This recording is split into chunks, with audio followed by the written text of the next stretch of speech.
ओम पितृदेवताभ्यो नमः। सनातन धर्म में हर गृहस्थ के जीवन को संतुलित और धार्मिक बनाए रखने के लिए 3 ऋणों को मान्यता दी गई है। और ये केवल धार्मिक कर्तव्य ही नहीं है, बल्कि जीवन के प्रति जिम्मेदारी और कृतज्ञता के प्रतीक हैं। इनमें से सबसे मार्मिक, सबसे आत्मा से जुड़ा हुआ और कभी न चुकाया जा सकने वाला ऋण है पितृ ऋण। गृहस्थ जीवन के 3 महान ऋण हैं और उन सब में महान ऋण है पितृ ऋण। सबसे पहला ऋण है देव ऋण, और ये ऋण हमारे उन देवताओं, ऋषियों और ईश्वर के प्रति है जिनके आशीर्वाद और मार्गदर्शन से ये सृष्टि संचालित होती है। वेद, शास्त्र, उपनिषद, गायत्री मंत्र, यज्ञ आदि के माध्यम से हम इसे निभाते हैं। ये ऋण हमें आध्यात्मिक रूप से जागरूक और धर्मपरायण बनाता है। दूसरा ऋण है ऋषि ऋण। ये ऋण गुरु, आचार्य, शिक्षक और संत महापुरुषों के प्रति है जिन्होंने हमें संस्कार, शिक्षा और जीवन का मार्ग सिखाया। हम इसे ज्ञान का प्रचार, गुरु सेवा, नैतिक जीवन बिताकर और अपने गुरुओं द्वारा बताए गए मार्ग पर चलकर चुकाते हैं। तीसरा ऋण है पितृ ऋण, जो कि हमारे पूर्वजों के प्रति कर्तव्य है, जो कि सबसे गहरा, सबसे बड़ा और अनमोल ऋण है। ये ऋण हमारे अपने माता पिता, पूर्वजों और कुल के पितरों के प्रति है। ये केवल देह का ऋण नहीं, बल्कि संस्कार, जीवन, भाषा, परंपरा और अस्तित्व का ऋण है। हमारे पूर्वजों ने त्याग, श्रम और संघर्ष से जो विरासत हमें दी है, हम उसे स्वीकार कर भी यदि मौन रह जाएं, तो भी हम आजीवन ऋणी रहेंगे। तो आइए आज अमावस्या की कथा से पहले हम सभी पितरों से संबंधित एक कहानी सुनते हैं। और ये कहानी जो हमारे चारों ओर ही घूमती है, ये कहानी है उस बेटे की जो भूल गया था, लेकिन जिनकी आत्माएं कभी उसे नहीं भूली। नीरज एक साधारण सा लड़का जो एक समय अपने गांव की गलियों में अपने पिता का हाथ पकड़कर चला करता था। बचपन में हर अमावस्या को माँ उसे तेल का दीपक पकड़ा कर कहती, बेटा पीपल के नीचे रखना, पितर आशीर्वाद देंगे। वो समझता नहीं था, पर माँ की बात जरूर मानता था। धीरे धीरे समय बीता, माँ पिता बूढ़े हुए और फिर एक एक कर चल बसे। नीरज अब शहर में था, नौकरी थी, बीवी बच्चे थे, गाड़ी थी, फ्लैट था, पर माता पिता की यादें अब एक अलमारी के पुराने फोटो फ्रेम में सिमट कर रह गई थी। एक बार सावन मास की अमावस्या का दिन आया। उस दिन उसकी पत्नी ने कहा, आज शॉपिंग पर चलोगे, छुट्टी है। नीरज ने बिना कुछ सोचे हामी भर दी। उसे तो याद भी नहीं था कि मेरी माँ हर साल सावन अमावस्या का व्रत रखा करती थी और आज के दिन पितरों के नाम पर दीप भी जलाती थी। और फिर उसी रात उसे एक सपना आया। वो खेतों के बीच बिल्कुल अकेला खड़ा था। आसमान काला था, बिजली कड़क रही थी। दूर से कोई 2 छायाएं आ रही थी, जिसमें एक माँ थी, एक पिता, पर दोनों के चेहरे बुझे हुए थे और आंखों में था तो केवल इंतजार। पिता बोले, तेरी सफलता हमें बहुत पसंद है बेटा, पर अब हमारे नाम का एक दीप भी जलता तो शायद हम भी आगे बढ़ पाते। माँ बोली, तेरे घर का दिया तेज जलता है, पर हमारे लिए अंधेरा बहुत गहरा है बेटा। नीरज कांप गया, नींद खुल गई, पसीने से लथपथ हो गया, लगा मानो दिल में कोई सुई से चुभ गई हो। और फिर अगली सुबह पहली बार वर्षों बाद वह खुद से बोला, मैंने उन्हें जिया पर याद नहीं रखा। और फिर वह गंगा किनारे गया, एक दीप जलाया, तिल चढ़ाए और पश्चाताप के आंसू बहाए। फिर बोला, माँ बाबूजी, आज से हर अमावस्या आपके नाम रहेगी। मेरी भूल को क्षमा करना। अब मैं याद रखूँगा, क्योंकि आप ही मेरी जड़ हो, मेरी आत्मा हो। और कहते हैं कि उसी रात फिर उसे सपना आया। इस बार माँ की गोद थी और पिता के कंधे थे और आंखों में एक ही बात थी, अब शांति है। पितरों की भूख रोटियों की ही नहीं होती, बल्कि भावनाओं की होती है। वे तो बस यही चाहते हैं कि हम उन्हें याद रखें, उन्हें सम्मान दें और अमावस्या की उस रात में एक दीप उनके लिए जलाएं। कलयुग में भले ही हम आधुनिक हों, पर पूर्वजों की स्मृति को भूलना अपने ही मूल को काटने जैसा है। पितरों को तर्पण, स्मरण और श्रद्धा देना न केवल उनका सम्मान है, बल्कि हमारे जीवन की शांति, समृद्धि और आत्मिक उन्नति का मार्ग भी है। पितरों को याद करने के साथ साथ जरूरी है कि हम अपने जीते जी अपने माता पिता को भरपूर सम्मान दें और उनकी आवश्यकताओं का ध्यान रखें, ठीक उसी तरह जैसे हमारे बचपन में हमारे माता पिता हमारा रखा करते थे। आइए अब पितरों को समर्पित कथा के साथ ही अमावस माता की कथा भी सुनते हैं। हरियाली अमावस्या या सावन अमावस्या का धार्मिक दृष्टि से विशेष महत्व है। नारद पुराण के अनुसार सावन मास में महादेव जी के पूजन का विशेष महत्व है। हरियाली अमावस्या पर खास तौर पर भगवान शिव और देवी पार्वती की पूजा करने से उनकी कृपा सदैव बनी रहती है और आज के दिन की गई पूजा पाठ से वे प्रसन्न होकर अपने भक्तों की हर मनोकामना को शीघ्र पूर्ण भी करते हैं। पहली पौराणिक कथा के अनुसार भगवान शंकर को पति रूप में पाने के लिए पार्वती जी बड़ी कठिन तपस्या कर रही थी। उस तपस्या से समाधि में लीन भगवान शिव भी विचलित हो गए। ऐसा माना जाता है कि हरियाली अमावस्या के दिन शंकर जी ने देवी पार्वती के कठिन तप की परीक्षा लेने के लिए सप्तऋषियों को उनके पास भेजा था। सप्तऋषि पार्वती जी के निश्चय की परीक्षा करने के लिए भगवान शंकर के बारे में झूठी झूठी बातें करने लगे। सप्तऋषि भगवान शंकर की आज्ञा से उस स्थान पर गए जहां देवी पार्वती कठिन तपस्या में लीन थी। वहां जाकर वे देवी से कहने लगे कि देवी, शंकर जी लज्जा को छोड़कर नंग धड़ंग कैलाश पर्वत और शमशान में भूत प्रेतों के साथ रहते हैं। उन्होंने अपने केशों को जटाजूट बना रखा है, कंठ में विष धारण किया हुआ है, मुंडमाल पहनते हैं, अंगों में चिता भस्म और सर्प लपेटे रहते हैं, भांग धतूरा खाते हैं, उन्मत्त होकर तांडव नृत्य करते हैं। उनके कुल, खानदान, माता पिता, पितामह, गोत्र, जाति आदि तक का कुछ पता नहीं है। वे खेती, व्यापार, अन्न, धन और घर से शून्य हैं। हे देवी, ऐसे में तुम्हारा निर्वाह उनके साथ कैसे होगा? वे तो उदासीन और काम के शत्रु हैं।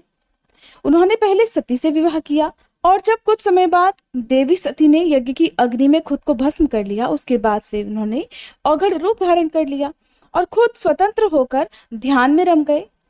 ऐसे वर को पाकर तुम्हें भला क्या सुख मिलेगा? वर के रूप में कुल, धन आदि जो कुछ भी गुण देखे जाते हैं, हे देवी, उन शंकर जी में तो एक भी गुण नहीं है। लोक में प्रसिद्ध है, कन्या वरेते रूपम, माता वित्तम, पिता श्रुतम, बांधवः कुलम इच्छन्ति, मिष्ठान्न मित्रे जनः। अर्थात वर के अंदर कन्या रूप, माता धन, पिता विद्या और बंधु बांधव अच्छा कुल देखना चाहते हैं, किंतु आम आदमी मिठाइयों पर नजर रखता है। अब तुम ही देखो, उस विरूपाक्ष अर्थात 3 नेत्रों वाले में इनमें से कौन सी बात है, कौन सा गुण है? इसलिए तुम उन्हें छोड़ दो और लक्ष्मीपति भगवान विष्णु को, जो वैकुंठ में रहते हैं, उन्हें अपना पति चुन लो। तब देवी पार्वती ने हंसते हुए सप्तऋषियों से कहा, हे ऋषियों, भगवान शंकर स्वयं अकिंचन हैं, किंतु संसार की समस्त संपत्तियां उन्हीं से उत्पन्न हुई हैं। वह भयंकर रूप हैं, फिर भी कल्याणकारी कहे जाते हैं। महादेव जी तो विश्वेश्वर अर्थात इस संपूर्ण विश्व के स्वामी हैं। उन्हें भला खेती, व्यापार या नौकरी की क्या आवश्यकता है? वे नंगे रहें, गज चर्म पहने या रेशमी वस्त्र से सुसज्जित हों, शरीर में सांप लपेटे या रत्नाभूषण, वे त्रिशूल खप्पर आदि ले या उनके शीश पर चंद्रमा चमकता रहे, इससे उनके विश्व के स्वामी होने में कोई अंतर तो नहीं रह जाता। मैं आप लोगों की कोई सीख नहीं सुनना चाहती हूँ, कृपया आप लोग अपने अपने स्थान को पधार जाइए। मैं भगवान शंकर के सिवाय किसी और को अपना पति कभी नहीं बनाऊंगी। तब देवी पार्वती के इस अटल निश्चय को जानकर प्रसन्न होकर सप्तऋषियों ने देवी पार्वती को अटल सुहाग का वरदान दिया। यह सुनकर सप्तऋषि देवी पार्वती की जय जयकार करने लगे और उन्हें अटल सुहाग का वरदान देकर वापस शंकर जी के पास चले आए। वहां आकर उन्होंने पार्वती जी की परीक्षा का पूरा विवरण सुना दिया।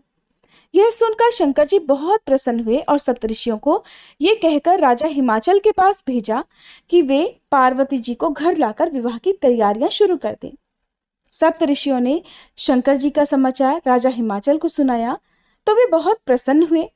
राजा हिमाचल अपनी पत्नी और अन्य सुहागिन स्त्रियों के साथ सज धजकर नाचते गाते हुए पार्वती जी के पास गए और फिर उन्हें अपने घर ले आए। राजा हिमाचल के घर नित्य उत्सव होने लगे, खुशियां मनाई जाने लगी और मिठाइयां बांटी जाने लगी। तभी से मान्यता है कि हरियाली अमावस्या का त्योहार भी मनाया जाने लगा। अब सुनिए अमावस माता की कथा। प्राचीन कथा के अनुसार बहुत साल पहले की बात है। किसी गरीब ब्राह्मण परिवार में पति पत्नी और उनकी एक पुत्री रहा करते थे।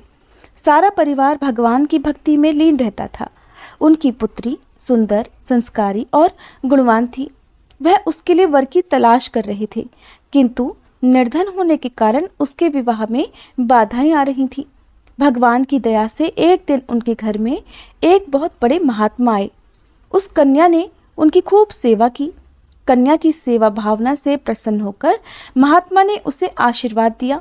तब उस लड़की के पिता ने कहा कि महात्मा जी, हम बहुत समय से अपनी पुत्री के विवाह के लिए वर की तलाश कर रहे हैं, मगर हमारी निर्धनता के कारण हर बार बात बनते बनते रह जाती है।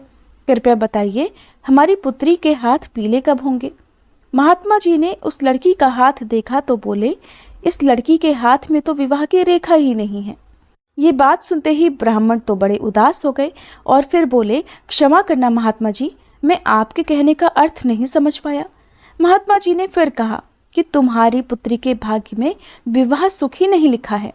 महात्मा जी के मुख से ऐसे वचन सुनकर वह ब्राह्मण दंपति रोते रोते महात्मा जी के चरणों में गिर गए और उनसे इस समस्या का समाधान बताने के लिए विनती करने लगे। तब महात्मा जी ने उन्हें अपने चरणों से उठाया और बोले कि पास के ही एक गांव में सोना नाम की धोबिन जाति की पतिव्रता महिला अपने पति, बेटे और बहू के साथ रहती है। वह एक महान पतिव्रता स्त्री है।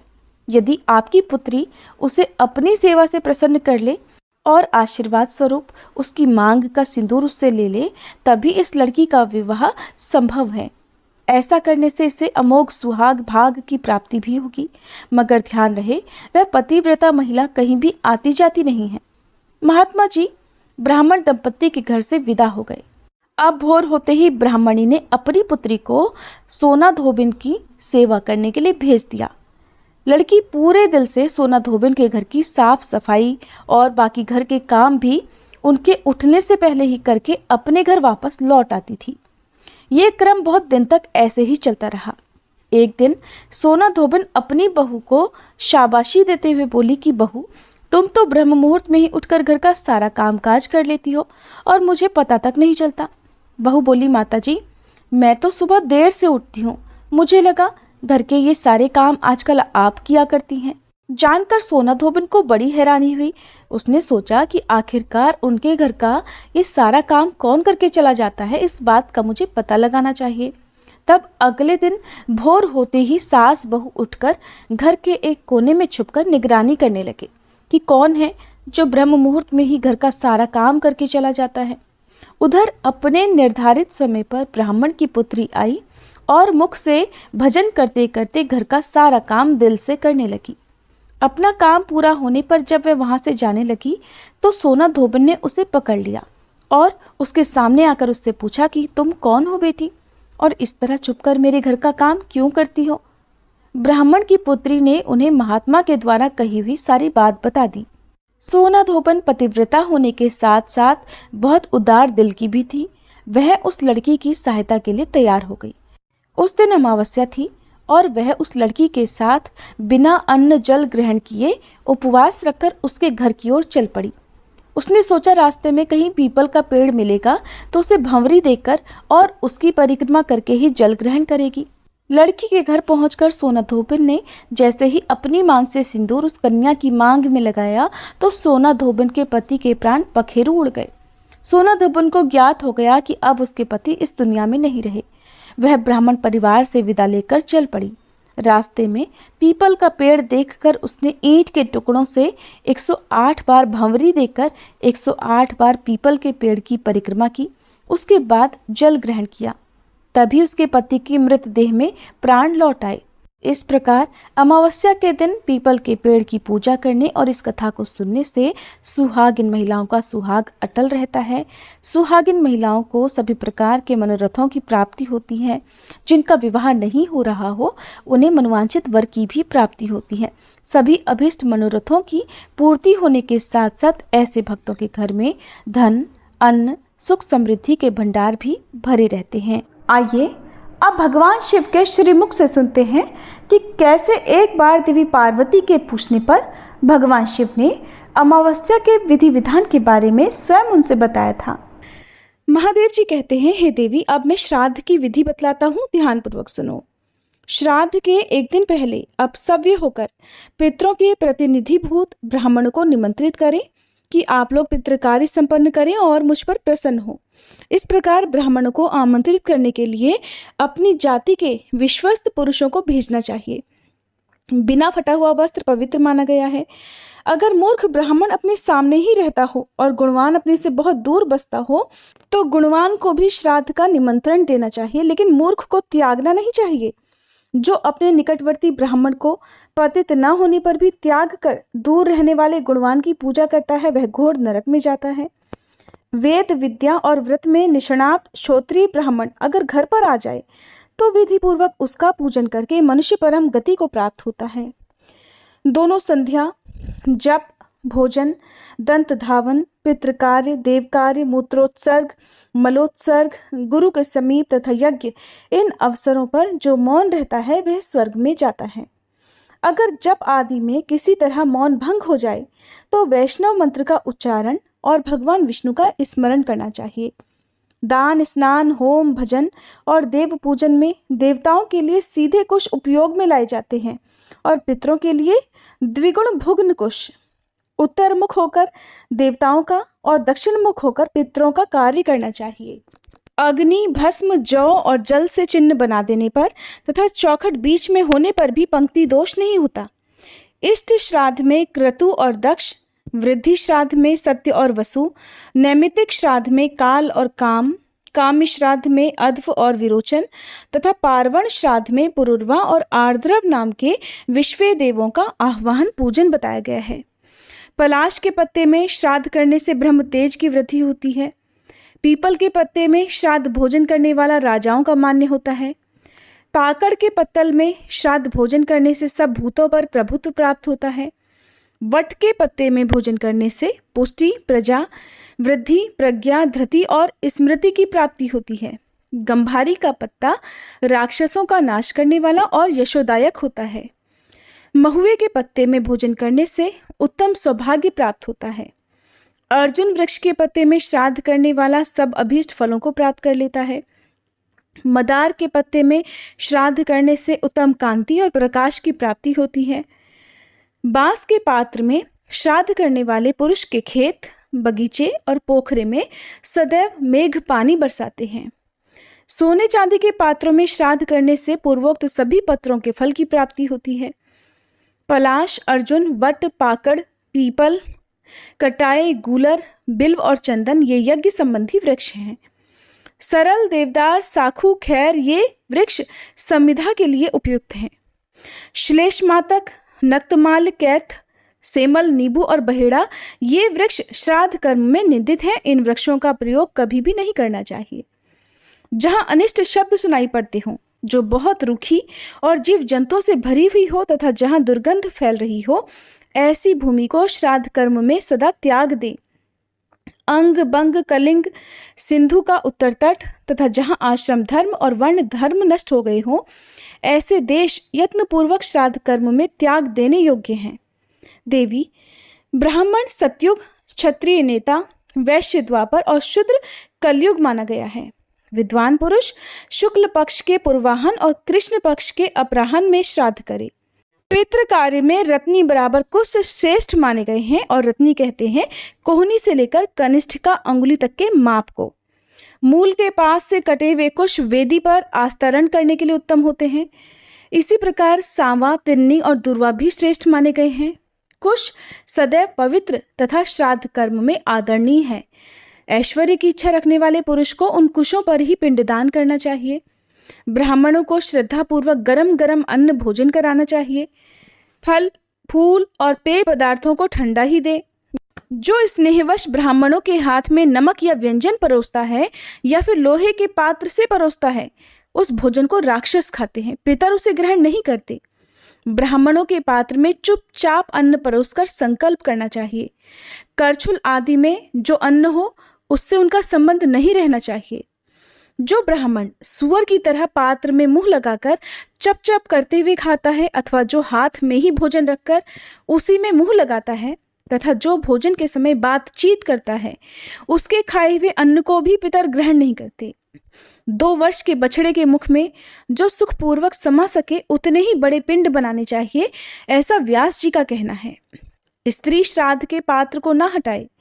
ज्ञानहीन तथा व्रत रहित पुरुष भी भोजन पात्र को ना हटाए।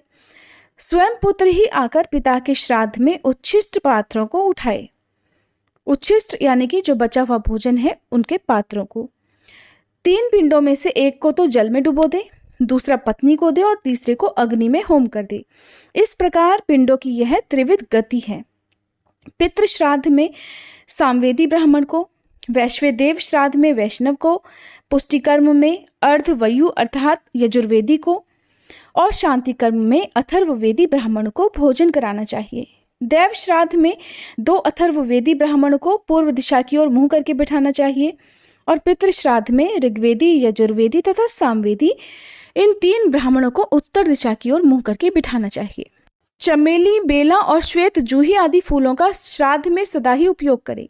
जल से पैदा होने वाले सभी तरह के फूल और चंपा का भी श्राद्ध में उपयोग करना उचित है। महुआ, हींग, कपूर, मिर्च, गुड़, सेंधा नमक और चांदी ये श्राद्ध में उत्तम माने जाते हैं। ब्राह्मण, कंबल, गौ, सूर्य, अग्नि, अतिथि, तिल, दर्भ और विहित काल ये 9 कुतप माने गए हैं। रजस्वला स्त्री चौथे दिन स्नान करके शुद्ध होती है, किंतु दैव कार्य और पितर कार्य के लिए वह 5वें दिन शुद्ध मानी जाती है। धन और ब्राह्मण के अभाव में, परदेश में तथा पुत्र जन्म के समय अथवा जिसकी पत्नी रजस्वला हो वह आम श्राद्ध करे, यानी ब्राह्मणों को कच्चा अन्न ही दे, पका हुआ भोजन ना परोसे। सब भाइयों से सलाह करके बिना बटे हुए धन के द्वारा ज्येष्ठ भाई ने जो श्राद्ध और दान किया हो वह सब के द्वारा किया हुआ माना जाता है। हर वर्ष माता पिता की शया तिथि को जो श्राद्ध किया जाता है उसे मलमास में कभी नहीं करना चाहिए, ऐसा व्यास जी का वचन है। गर्भ में, ऋण लेने देने के व्यवहार में, प्रेत कर्म में, मृत्यु में, मासिक श्राद्ध में तथा वार्षिक श्राद्ध में मलमास की गणना कभी नहीं की जाती। विवाह आदि के अवसरों पर सौर मास, यज्ञ आदि में सावन मास तथा वार्षिक श्राद्ध और पितृकार्य में चांद्रमास उत्तम माना गया है। जिस राशि पर सूर्य के स्थित रहते समय ब्राह्मण, क्षत्रिय और वैश्य की मृत्यु हो जाती है उसी राशि में मृत्यु तिथि को पितृकर्म करना चाहिए। इंद्रयाग, देवयाग, दर्श पौर्णमास तथा आग्रायण आदि कार्य मलमास में भी करने योग्य हैं। सभी नित्य नैमित्तिक कार्यों को मलमास में यत्नपूर्वक करना चाहिए।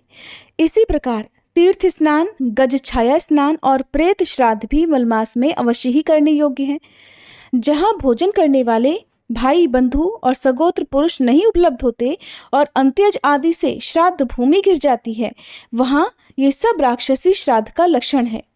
जो स्वयं श्राद्ध करके दूसरे के श्राद्ध में विह्वल होकर भोजन करता है उसके पितर पिंड और तर्पण के लुप्त हो जाने से नरक में गिरते हैं। यज्ञ और श्राद्ध के लिए न्यायपूर्वक ब्राह्मण को निमंत्रण देकर जो किसी प्रकार उसे छोड़ देता है वह पापात्मा शूकर योनि को प्राप्त होता है। दैव श्राद्ध या फिर पितृ श्राद्ध में जब अशुद्धि हो जाए तब उसकी निवृत्ति होने पर ब्राह्मणों को श्राद्ध का दान देना चाहिए। श्राद्ध की समाप्ति होने पर ब्राह्मणों से आशीर्वाद लेना चाहिए, इससे दीर्घायु की प्राप्ति होती है। पहले ब्राह्मण के हाथ में जल देकर इस प्रकार प्रार्थना करें कि देवता जल के भीतर निवास करते हैं, सब कुछ जल में ही प्रतिष्ठित है। ब्राह्मण के हाथ में रखा हुआ जल हमारे लिए कल्याणकारी हो। इस प्रकार प्रार्थना करने के बाद ब्राह्मण के हाथ में फूल देकर इस प्रकार प्रार्थना करें, लक्ष्मी जी फूलों में निवास करती हैं, लक्ष्मी जी कमल में निवास करती हैं और लक्ष्मी जी चंद्रमा में वास करती हैं और मेरा मन सदा प्रसन्न रहे। इसके बाद ब्राह्मण के हाथ में अक्षत देकर प्रार्थना करें कि मेरा पुण्य अक्षय हो, मुझे शांति, पुष्टि और धृति प्राप्त हो। लोक में जो कल्याणकारी वस्तुएं हैं वे सदा मुझे मिलती रहें। इसके बाद ब्राह्मण को दक्षिणा देकर प्रार्थना करें कि हमारे द्वारा दी गई दक्षिणा सर्वत्र रक्षा करे और हमारे पास दान करने के लिए बहुत सामग्री हो। इन सभी प्रार्थनाओं के उत्तर में ब्राह्मण एवं अस्तु कहकर उन सभी को स्वीकार करे और यजमान मस्तक झुकाकर ब्राह्मण के आशीर्वाद को शिरोधार्य करे। भोग की इच्छा रखने वाला पुरुष पिंड को सदा अग्नि में डाले। संतान की प्राप्ति के लिए मध्यम पिंड मंत्रोच्चारण पूर्वक पत्नी को दे। उत्तम कांति की इच्छा हो तो सदा गौओं को ही पिंड खिला दे। अगर प्रज्ञा, यश और कीर्ति की इच्छा हो तो सदा पिंड को जल में ही डाल दे। दीर्घायु की चाह हो तो सब पिंड कौओं को खिला दे। कार्तिकेय जी के लोक में जाने की इच्छा हो तो मुर्गे को खिलाएं या दक्षिण दिशा की ओर मुंह करके सब पिंड आकाश में ही फेंक दें, क्योंकि आकाश और दक्षिण दिशा पितरों के स्थान माने जाते हैं। चंद्र ग्रहण के सिवा और कभी रात में श्राद्ध कभी न करें। चंद्र ग्रहण का दर्शन होने पर शीघ्र ही सर्वस्व लगाकर भी रात में श्राद्ध करें। ग्रहण के समय श्राद्ध न करने वाला कष्ट पाता है और जो श्राद्ध करता है वह अपने पाप से उसी प्रकार तर जाता है जैसे जहाज समुद्र के पार होता है। काला उड़द, तिल, जौ, अगहनी का चावल, महायव, व्रीहियव तथा काले और सफेद तिल श्राद्ध कर्म में सदा ग्राह्य हैं। इनका सदा प्रयोग करना चाहिए। बेल, आंवला, मुनक्का, कटहल, आमड़ा, अनार, केला, सामयिक साग और मूंग आदि वस्तुएं श्राद्ध कर्म में उत्तम मानी गई हैं। मसूर, सौंफ और कुसुम्भ के फूल श्रद्धा में सदैव वर्जित हैं। लहसुन, गाजर, प्याज, पिंडमूल, मोरट और बड़ी मूली ये सब श्राद्ध में वर्जित हैं। इनका प्रयोग कभी ना करें। इनके संपर्क से श्राद्ध व्यर्थ हो जाता है और दाता नरक में पड़ता है। प्रातःकाल से लेकर संध्या तक 15 मुहूर्त होते हैं। उनमें 3 मुहूर्त का प्रातःकाल, फिर 3 मुहूर्त का संगव काल, उसके बाद 3 मुहूर्त का मध्याह्न काल, फिर उतने का ही अपराह्न काल तथा शेष 3 मुहूर्त का सायंकाल माना जाता है। यही 5वां दिनांश है। प्रातःकाल से लेकर रोहिणी तक मनुष्य श्राद्ध करे। रोहिणी मुहूर्त का उल्लंघन न करे। दिन के 8वें मुहूर्त को कुतप और 9वें को रोहिण कहते हैं। एकोदिष्ट श्राद्ध मध्याह्न में करना चाहिए। केवल जातकर्म संस्कार के समय उसे प्रातःकाल किया जा सकता है। पितरों के लिए पृथक और विश्वदेव के लिए पृथक पृथक श्राद्ध करें। श्राद्ध करके ब्राह्मणों को विदा करें। इसके बाद बलि वैश्वदेव कर्म करें। अगर आग प्रज्वलित न हो और उसमें से केवल धुआं उठ रहा हो तो उसमें हवन करने वाला यजमान अपने पुत्र के साथ अंधा हो जाता है। जहाँ दुर्गंध युक्त काले और नीले रंग की अग्नि पृथ्वी पर प्राप्त हो वहाँ पराजय होती है, ऐसा जानना चाहिए। जिसमें लपटें उठती हों, जिसकी ज्वाला में कुछ पीला रंग दिखाई देता हो, जो घी और सोने के समान दैदीप्यमान हो तथा जिसकी लपट प्रदक्षिण भाव से उठ रही हो, वह अग्नि संपूर्ण कर्मों को सिद्ध करने वाली होती है। चंदन, अगरू, तमाल, खस, पद्मक, धूप, गुग्गल तथा लोहबान की धूप श्रेष्ठ मानी गई है। कमल, उत्पल, सुगंधित फूल तथा श्वेत रंग के पुष्प श्राद्ध में श्रेष्ठ माने गए हैं। जौ, सुमना, झिंटी, रक्तक और कुरंटक ये सभी फूल श्राद्ध कर्म में सदैव वर्जित हैं। सोने, चांदी और तांबे के पात्र पितरों के पात्र कहे जाते हैं। श्राद्ध में चांदी की चर्चा और दर्शन भी पुण्यदायक है। चांदी का समीप होना, दर्शन अथवा दान राक्षसों का विनाश, यशोदायक तथा पितरों को तारने वाला है। देवी, अब मैं अमृत मंत्र का उपदेश करता हूँ, सुनो। देवताभ्यः पितृभ्यश्च महायोगीभ्य एव च नमः स्वधाय स्वाहाय नित्यमेव नमो नमः। अर्थात देवता, पितर, महायोगी, स्वधा और स्वाहा इन सबको नित्य बारंबार नमस्कार है। श्राद्ध के आदि और अंत में इस मंत्र का 3-3 बार जप करना चाहिए। ब्राह्मणों द्वारा सदैव पूजित होने पर यह मंत्र अश्वमेध यज्ञ का फल देता है। पिंडदान के समय भी एकाग्रचित्त होकर इस मंत्र को जपे। इससे पितर प्रसन्न होते हैं तथा राक्षस भाग जाते हैं। अब मैं सप्तार्चिष स्तोत्र कहता हूँ, जो मूर्ति रहित और मूर्तिमान है, जिनका तेज सब ओर उद्दीप्त है और जो सर्वत्र व्यापक और दिव्य दृष्टि वाले हैं। उन पितरों को मैं सदा नमस्कार करता हूँ, जो इंद्र आदि देवताओं तथा दक्ष और कश्यप के भी नेता हैं और सप्तऋषियों तथा पितरों के भी नायक हैं। सबकी अभिलाषा पूर्ण करने वाले उन पितरों को मैं नमस्कार करता हूँ। जो मनु आदि सब मनुष्यों तथा सूर्य और चंद्रमा के भी माननीय पितर हैं, उन सबको मैं हाथ जोड़कर प्रणाम करता हूँ। जो नक्षत्रों, ग्रहों, वायु, अग्नि, आकाश और पृथ्वी के भी पिता हैं, उन सबको मैं हाथ जोड़कर नमस्कार करता हूँ। सातों लोकों में रहने वाले सातों पितरों को नमस्कार है, नमस्कार है। योग दृष्टि वाले स्वयंभू ब्रह्मा जी को नमस्कार करते हैं। ये सप्तार्चित स्तोत्र ब्रह्म ऋषि गणों से पूजित, परम पवित्र तथा समस्त राक्षसों का विनाशक है। इस प्रकार हे देवी, इस स्तोत्र का 3 बार जप करे। जो श्रद्धालु जितेंद्रिय तथा एकाग्रचित होकर बड़ी श्रद्धा के साथ प्रतिदिन इस सप्तार्चित स्तोत्र का जप करता है, वह 7 समुद्रों वाली पृथ्वी का एकमात्र राजा होता है। जो इस श्राद्ध कल्प का नित्य पाठ करता है, वह पंक्ति पावन है। वही 18 विद्याओं का पारंगत विद्वान माना गया है। पितर लोग प्रसन्न होकर मनुष्यों को प्रज्ञा, पुष्टि, स्मृति, मेधा, राज्य तथा आरोग्य प्रदान करते हैं। हे देवी, इस प्रकार सरस्वती और समुद्र के संगम पर मनुष्य को विधिपूर्वक श्राद्ध करना चाहिए।